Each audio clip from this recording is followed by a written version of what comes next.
Hello guys, I'm Dennis Villarosa. So today po, I'll be discussing to you ano po yung isa sa mga sikreto kung bakit ko po na-reach yung success kung nasan ako ngayon. It all started when I was 26 years old. May na-meet po ako, nakilala po ako na isang multimillionaire na Chinese. And I could still remember that time sinakay niya po ako sa Mercedes-Benz niya, kulay black. And that time I started dreaming. And alam niyo po, habang umiikot po kami dun sa subdivision nila, I could still remember, napakarami niya pong binagsak sa akin nun ng mga ideas na kung bakit po nagbago yung pananaw ko. In fact, that time po sinabi niya sa akin, ano pinagkaiba namin, ano na pinagkaiba yung mga Pilipino, kung bakit kami yumayaman at kayo hindi. Sabi niya gano'n, napakasimple lang, magkaiba kasi tayo mag-isip. Kaya nga kung kayo magpe-present sa amin ng business, tinatawanan lang namin kayo. Kasi kami talaga ang negosyante, kami mga Chinese. And alam niyo po, isang pong example na binigay niya sa akin, sabi niya sa akin gano'n, tingnan niyo kayo.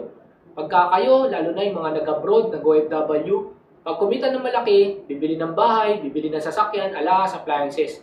Pagka nawalan ng trabaho, sanla ang bahay, benta ang kotse, wala ang appliances, wala ang alahas. Yan ang biggest mistake nyo. Kami naman mga Chinese, ang gagawin namin, kapag kami nagnegosyo at kumita ng malaki, ang gagawin namin, mag-iipon kami. At yung pera na yon ilalagay namin sa bangko. At yung tubo nun, yun ang ibibili namin ng kotse namin. Kaya may kotse kami, and at the same time, nasa amin yung pera namin. Well, in fact, pag nag-start nga kami ng bahay, ang ginagawa namin, yung second floor, yun ang bahay namin. Yung first floor, yun ang business namin. Kayo, hindi. Yung grande ka agad. Isang buong bahay, bahay agad, walang business. Well, in fact, kami, bago kami bumili ng bahay, ang gagawin namin, bibili muna kami ng mga apartment. Yung kita ng apartment, yun ang ipambibili namin ng bahay.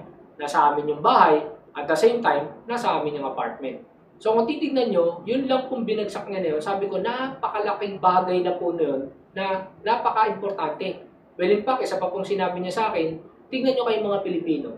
Ang lagi nyo na sinasabi, anak, mag-aral ka mabuti kasi ang may papamana ko lang sa'yo, talino. Sabi niya sa akin ganon, iyo, ano gusto mong pamana? Talino o yaman? Ako rin, napaisip ako. Sabi ko, syempre po, yaman. Tama eh. Why? Pag sinabing kuwangko ka, mayaman ka. Pag sinabing ayala ka, kahit anong mangyari, mayaman ka. Sabi niya, imagine niyo, kung titignan mo dati, nung kami, mga Chinese, nagpunta sa Pilipinas, hindi kami nakatapos ng pag-aaral. Kaya wala kaming choice kundi mag-business. Kaya naman, since kayong mga Pilipino nakatapos ng pag-aaral, ang ginawa nyo, naghanap kayo ng trabaho. Ngayon, kung titignan mo, sino nagtatrabaho sa amin? Ang nagtatrabaho sa amin, kayo. Kayo nakatapos, kami hindi.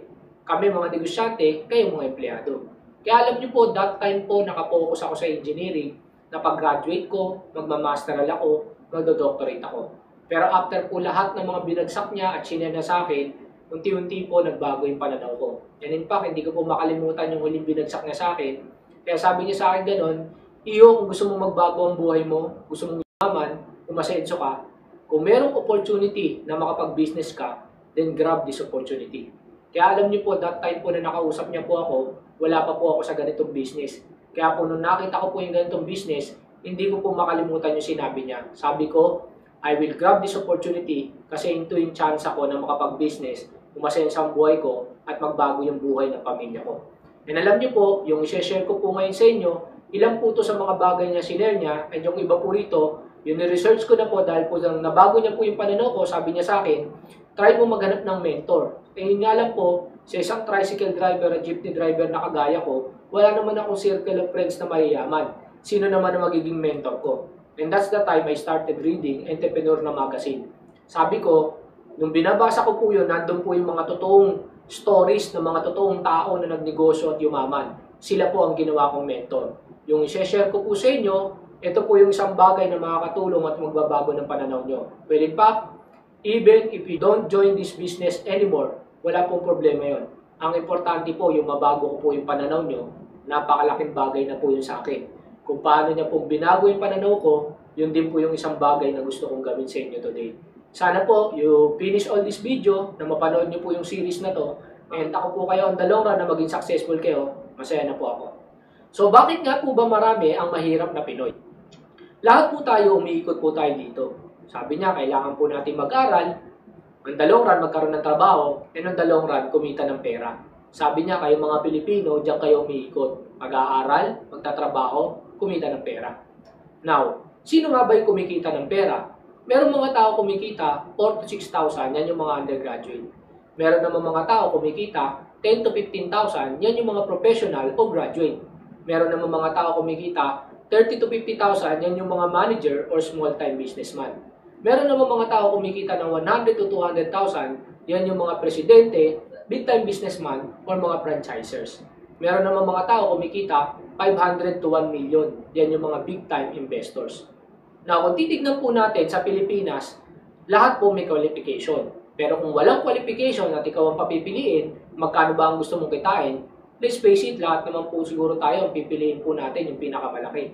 Kasi alam po natin na kapag kumita po tayo ng ganung kalaki, alam po natin kung ano yung pwede magbago sa buhay natin at sa buhay ng pamilya natin. Yun nga lang po, let's face it, sa Pilipinas meron po talagang qualification.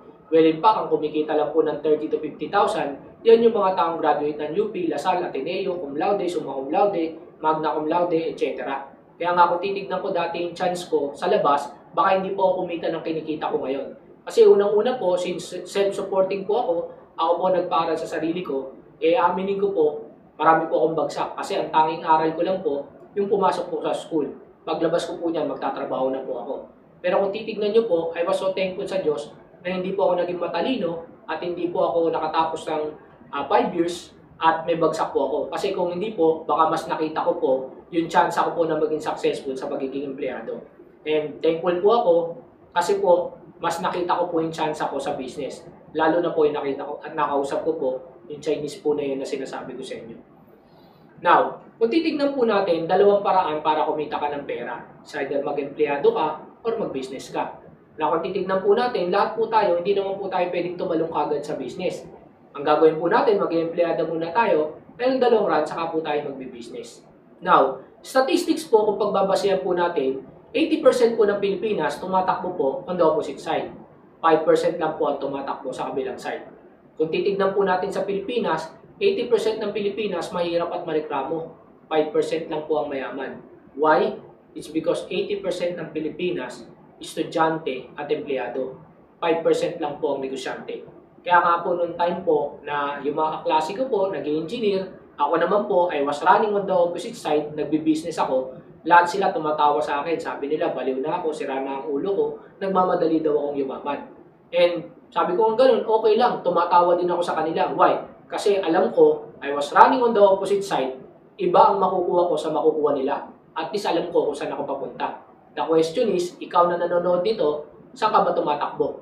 Sa mahirap o sa mayaman? Tandaan niyo po, if you don't do something different, then you won't get something different.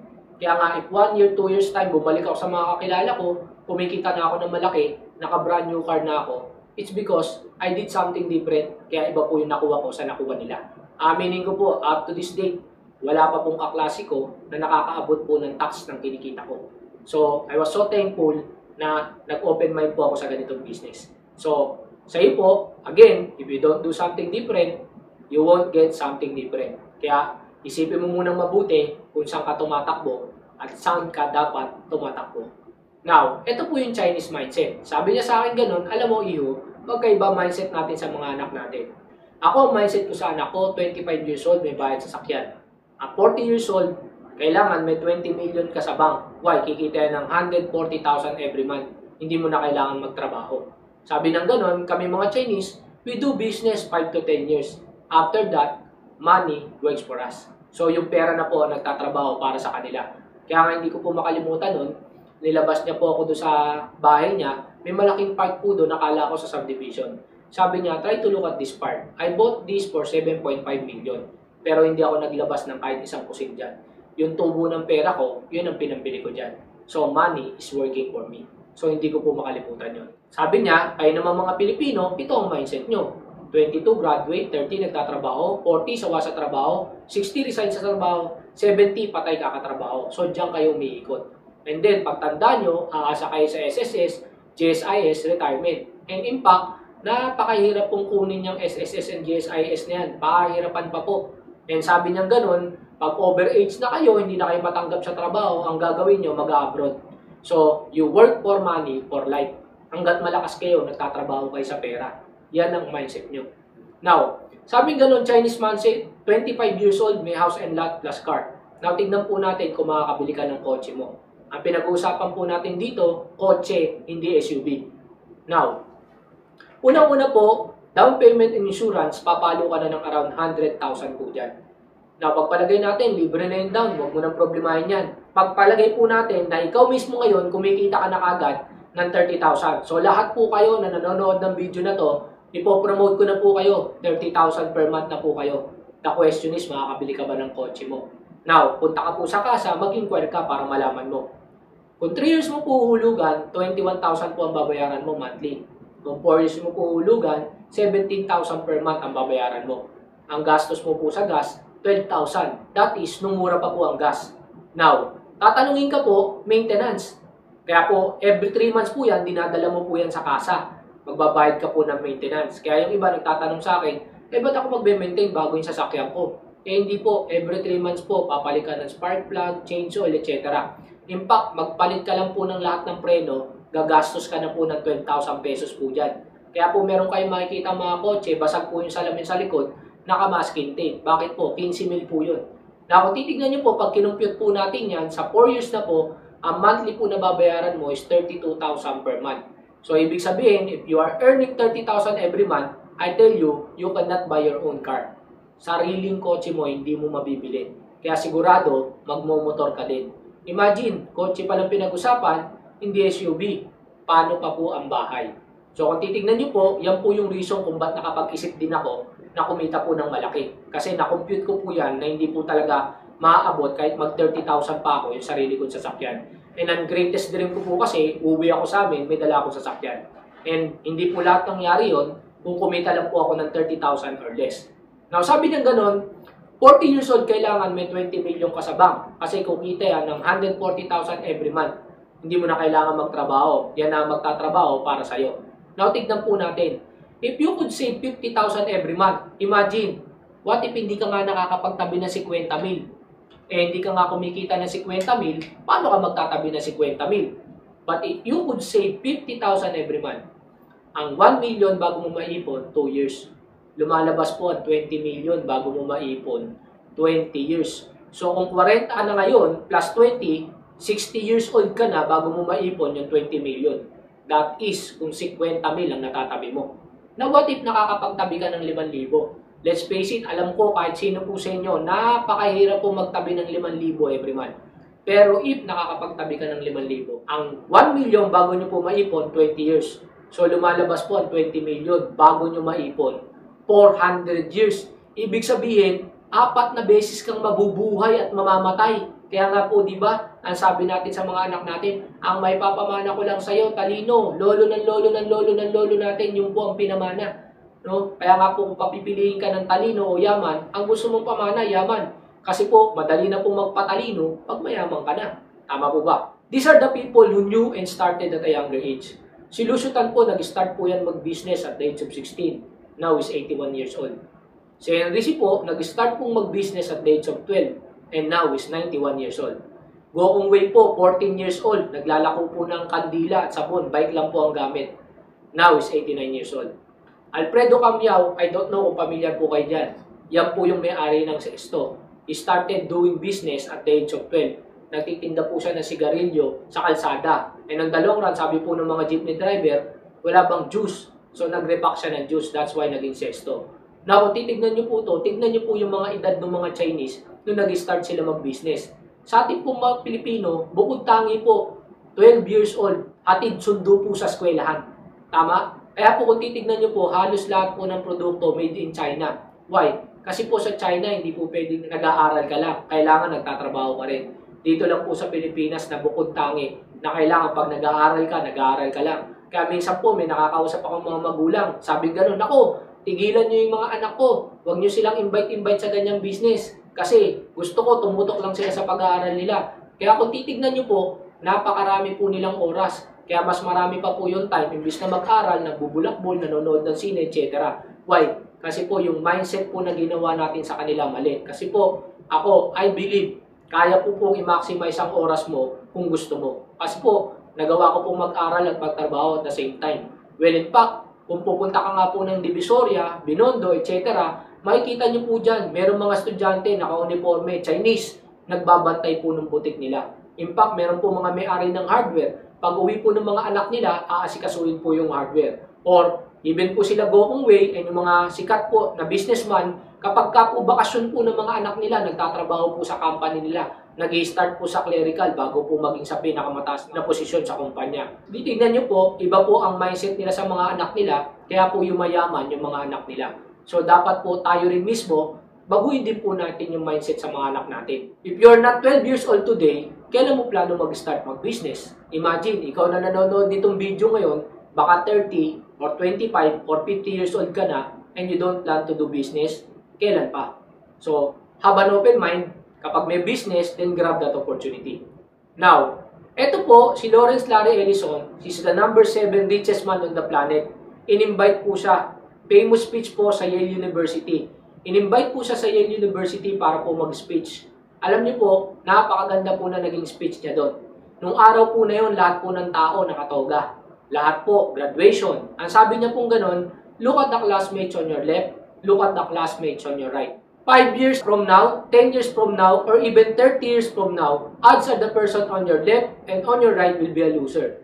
And you at the middle, what can you expect? Loser, loserhood, loser cum laude. Imagine niyo po, tinawag niya na loser yung mga cum laude. Sabi niya, why?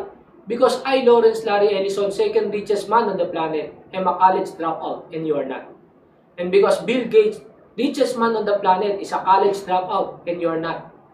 And because Paul Allen, third richest man on the planet, dropped out of college and you did not. And because Michael Dell, number 9 on the list, is a college dropout and you, yet again, are not. Imagine niyo po, nung araw na yan, lahat ng tao nakatoga. Ang speech niya po, lahat po sila na billionaire college dropout. And yung po mga nanonood sa kanya, hindi po. Tayo po, proud na proud po tayo kapag ang anak natin matatalino, no? Nag-o-honor. Well, in fact, the more na magiging matalino yan, ang hahanapin po niyan trabaho. I'm not against pag-aaral or employment. Ang gusto ko lang po, habang bata pa, hindi mo pa kailangan gumraduate, pwede ka na mag-start mag-business. So, ba't mo pa hintayin gumraduate ka? And dun po, walang requirement. Hindi ko naman sinabing, huwag kayong mag-aral. But the point is, ang gusto ko lang po i-emphasize dito, mag-aaral ka po, pero pag graduate mo, huwag kang tumutok sa employment. Maghanap ka ng business. Kasi nandun po talaga ang totoong pag-asenso. Now, ito po yung ilan sa famous college dropout. Kung titignan nyo po, Albert Einstein, hindi po yan nakatapos ng pag-aaral.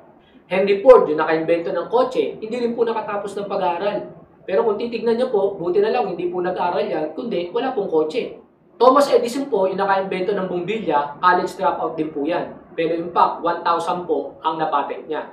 Si Socrates, kapag inaral niyo po ang buhay niyan, magiging doctorate po kayo. Pero yung mismong Socrates, college dropout. Bill Gates po, hindi po yan nakatapos ng pag-aaral. College dropout po yan. Pero pag inaral mo yung Microsoft, computer engineer ka. Si Steve Jobs po, kung pamilyar po kayo sa iPhone, sa Mac, kung titignan niyo po siya, college dropout po yan. In fact, nung in-invite din po siya sa Harvard University para mag-speech at sabi niya, natatawa siya kasi ito yung pinakamalayong narating niya sa college. Siya ngayon na nag-i-speech, nung araw na po yung graduation, pero siya mismo hindi siya nakagraduate. And buti na lang din po, hindi po nag-aral. Kasi kundi po, wala pong Mac, wala pong iPad, wala pong iPhone. No? Next po si Michael Dell. Actually po, sabi po sa kanya ng professor niya nung nag-drop out siya, ikaw iyo, hindi ka na yayaman. Sabi niya sa professor niya, hindi po sir, yayaman ako. Kasi bumili ko ng Mac, kinalag ko hanggang kahuli-huli ang tornilyo. At ibinalik ko, pag power ko sumindi. Ibig sabihin sir, yayaman na ako. Kasi kaya ko nang gumawa ng computer na sarili ko. And tama, yumaman po siya. Next po, Ralph Lauren, hindi rin po nakagraduate. May-ari po ng CNN, may-ari po ng Walt Disney, and Hanna-Barbera, hindi rin po nakagraduate. Even po yung may-ari po ng DreamWorks. Pero lahat po sila, nasa top po sila na billionaire. No? Now, next po, yung number 2 na pinakamayaman tao sa Pilipinas, Gokong Wei. Ito po yung famous speech niya sa Ateneo University. No? Kung titignan niyo po, sabi niya ganon, entrepreneurship is the answer. Sabi niya ganon, look at PLDT, Ayala, San Miguel are still the biggest companies today. Well, in fact, kayo nag-graduate dito sa Ateneo, many of you probably have offer from this company, sabi niya, even sa JG Summit. Sabi niya ganon, I say great. take these offers, work as hard as you can, learn everything these companies can teach, and then leave. Sabi niya, aralin mo lahat na matututuan mo dyan, pero lumayas ka dyan. Hindi ka magbabago buhay mo dyan, hindi ka yayaman dyan. Sabi niya, if your dream of creating something great, do not let a 9 to 5 job, even a high-paying one, lull you into a complacent, comfortable life. Let that high-paying job propel you toward entrepreneurship instead. Sabi niya, huwag kang matrap kahit na napakalaking sahod pa na 9 to 5 job. Sabi niya, dapat yung sahod mo na yan na malaki ang mag-lead sa'yo papunta sa entrepreneurship. Sabi niya ganon, look at the young entrepreneurs who made it. Tony Tan of Jollibee, Ben Chan of Bench, Rolando Talesa, and Wilson of Abenson. Kung titignan niyo po, they started at a young age. Actually, ang Jollibee po, yung may-ari po niyan, chemical engineer. No? Pero hindi naman po nag-practice ng pagka-engineer. Nagtayo po ng sarili niyang business. In fact, even Lucio Tan, nung in-interview po siya, sabi sa kanyang ganon, ano ang dream mo? Sabi niya, my dream was to become a chemist, chemical engineer din. But still, sabi niya, I invested into business. Now, I own 100 companies. So, kung titignan niyo po, alin po ba naging mas maganda na practice niya yung profession niya o ngayon na negosyante na siya? Now, sabi niya ganon, they are the guys who weren't content with the 9 to 5 job, who were willing to delay the gratification and comfort, and who created something new and something fresh. Sabi niya ganon, ito yung mga tao na hindi na kontento sa 9 to 5 job.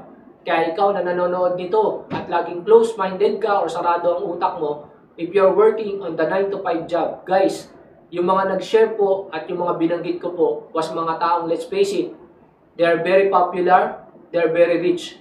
Tama po yung sinasabi nila. Ang kailangan lang po natin gawin, have an open mind. Baguhin po natin yung pananaw natin, sundin po natin kung ano po yung mga mindset nila. Again, ito po yung lagi kong sineshare sa lahat po ng mga nakakausap ko.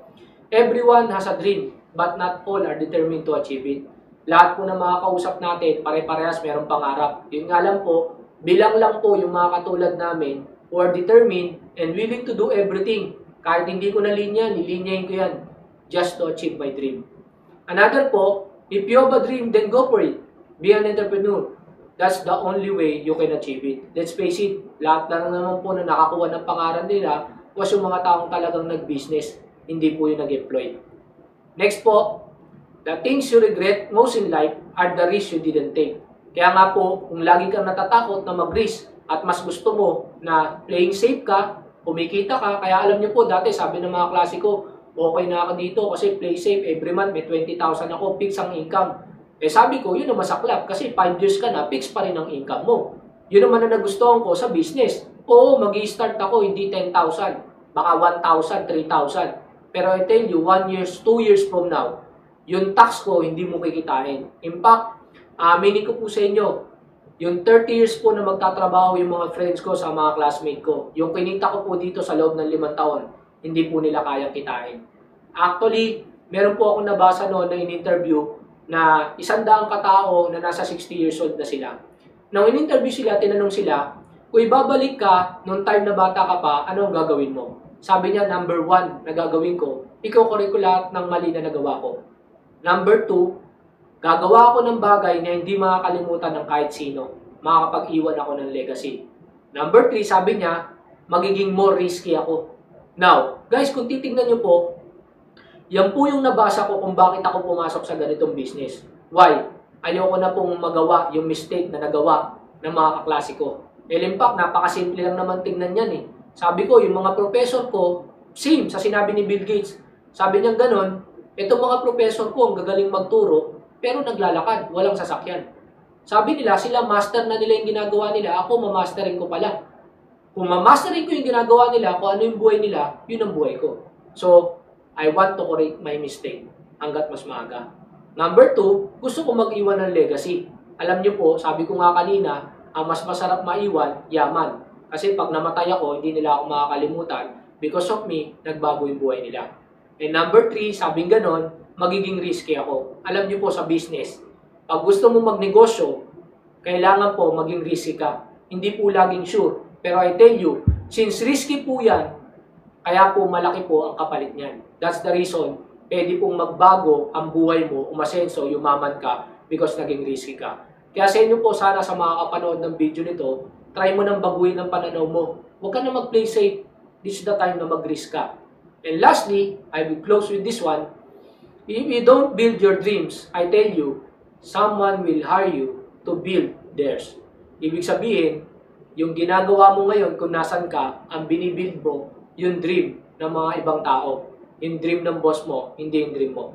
So I suggest, have an open mind, no? Tignan niyo po yung business na ipapakita po sa inyo ng taong nagpanood sa inyo ng video na to. And please, try mo trabahuin yung pangarap mo. I tell you, ang investment po kahit saan, hindi po pera, time. Kasi kung ano ang edad mo, hindi mo na pwedeng ibalik yan. Yung pera po, anytime, pwede po natin kitain yan. So again, my name is Dennis Villarosa, and sana po kahit papano, nakatulong po ako sa inyo na magbago po ang pananaw nyo. So sa inyo pong lahat, welcome po sa business na to.